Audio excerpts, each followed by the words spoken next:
Let's talk for a minute about food and mood. Why do certain foods affect your moods the way they do?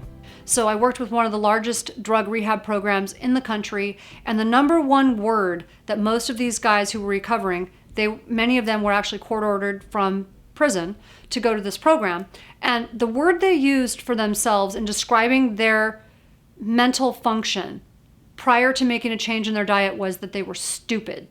They had brain fog. They were hopeless. And it was really sad, but stupid was the most common word. And I just thought it was so sad. And after they made this change, it was a radical shift.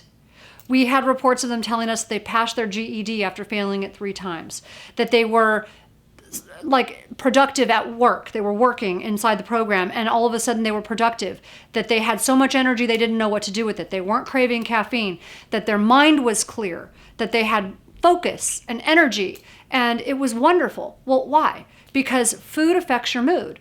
When you eat simple carbohydrates or any carbohydrates, it actually increases serotonin in your body. Now, serotonin is, if it's low, you're going to crave carbohydrates. And you want serotonin for mood stability and sleep regulation and, this feeling of well-being.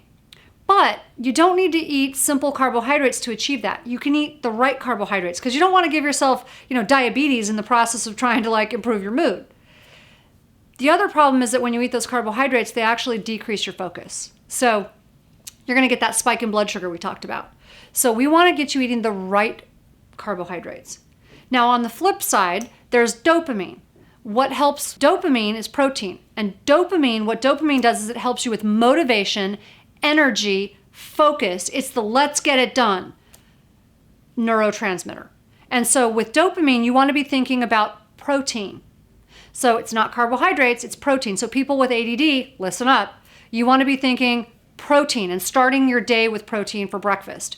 Stop eating things like these crazy carbohydrate breakfasts that we have in our standard American diet. You don't want bagels and pancakes and waffles and cereal for breakfast.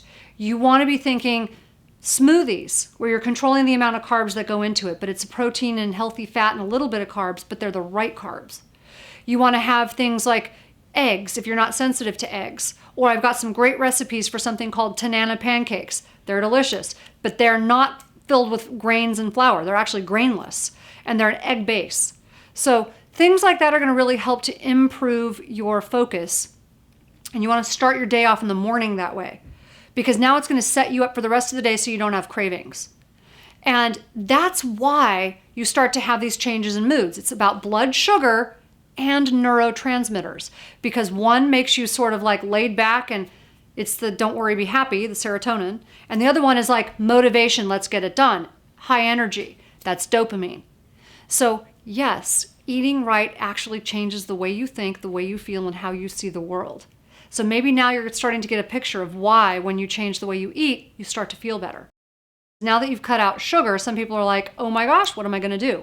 I like something sweet. But you don't want to sabotage your plan. I don't want you going to artificial sweeteners. Please don't start with aspartame and sucralose and things like that. So did you know that aspartame, out of all the reports to the FDA, 85% of reports of negative food reactions are from foods that contain aspartame. It's neurotoxic. It has more side effects. It's unbelievable. In fact, there's a section in the book just on that. So if you're really interested in getting all the information, you can go to the Omni Diet and look up the information on aspartame. Or you can also, there's a great website, Dr. Russell Blaylock, Blaylock. He is a neurosurgeon who went into research on all of these food additives, and he talks a lot about artificial sweeteners. And as for sucralose, that would be the little yellow package. I actually think it's an amazing creation. I think it's one of the greatest things ever made if you're trying to kill ants. Because that is what they were trying to make when they actually came up with it. And I'm sitting here thinking to myself, okay, who came up with that idea? We're trying to come up with a pesticide, an ant killer, if you will. Maybe this would be better to put in people's food. I don't know, what do you think? Who's going to try it first? It actually has a molecular structure closer to DDT than it does to sugar. So I would stay away from that one if it were me. The one that I still recommend the most, research is still, there's not really any negative research that I have found, is stevia. So stevia is the one I recommend currently. And also the other sweetener that I really like, tends to be a little pricey, but I really like it, is erythritol. So those two sweeteners don't have side effects, they don't raise blood sugar, and they don't have calories.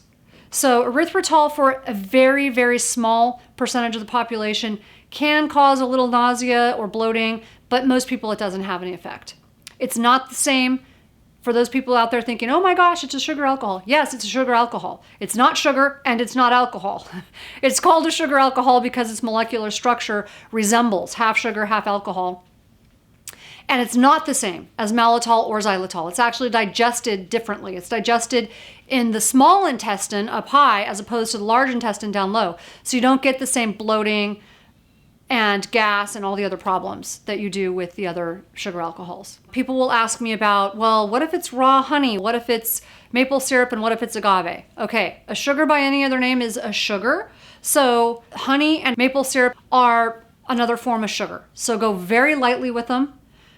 Use them in very small amounts in your recipes if you're going to use them. For phase 1, don't use them at all.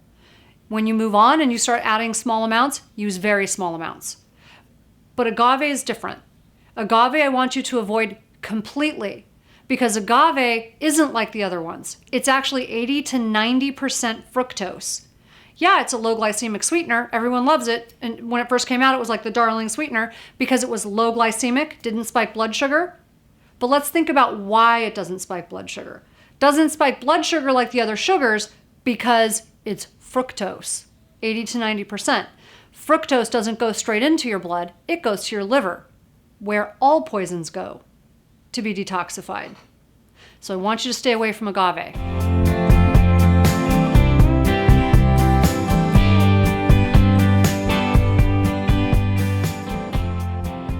Thank you, and I look forward to seeing you next week.